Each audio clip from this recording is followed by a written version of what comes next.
Andro any alakamisy no nisokatra tamin'ny fomba ofisialy ny fampielezan-kevitra ho amin'ny fifidianana loholona. Manana 20 andro ireo lisitra 14 andresina lahatra ireo ben'ny tanàna sy mpanolontsaina ny tanàna miisa 580 sy 740 sy iray alina izay mpifidy lehibe. Amin'ny 9 desambra amin'ny 12 ora alina no tapitra ny fampielezan-kevitra ary ny 12 desambra kosa no andatsabato any amin'ny birao fandatsaham-bato 410 ireo mpifidy. Manomboka ny zoma 20 novambra dia ho tapatapaka ny fifamoivoizana eo amin'ny lalam-pirenena mampitoy any Antananarivo sy Mahajanga.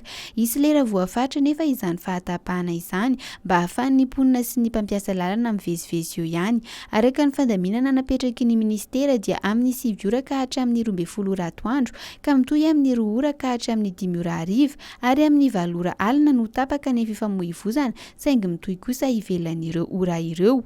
Ny fanamboarana tetezana eo Andohadambo no anton'izany araka ny fanazavan'ny ministeran'ny fanajariana ny tany sy ny asa vaventy ahatra 12 andro fahatapahan-dalana io raha ny nambaran'ny ministera.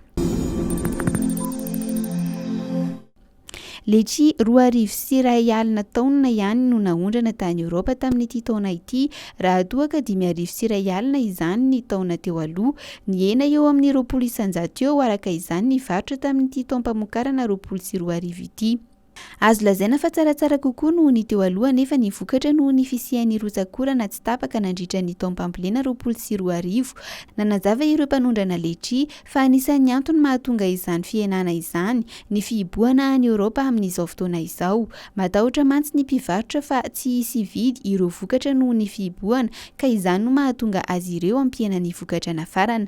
Amin'ny ankapobeny dia 2 alina taona eo no vokatra letry ahondrana isan-taona ka ny 5,2 taona dia mankany Eoropa avokoa.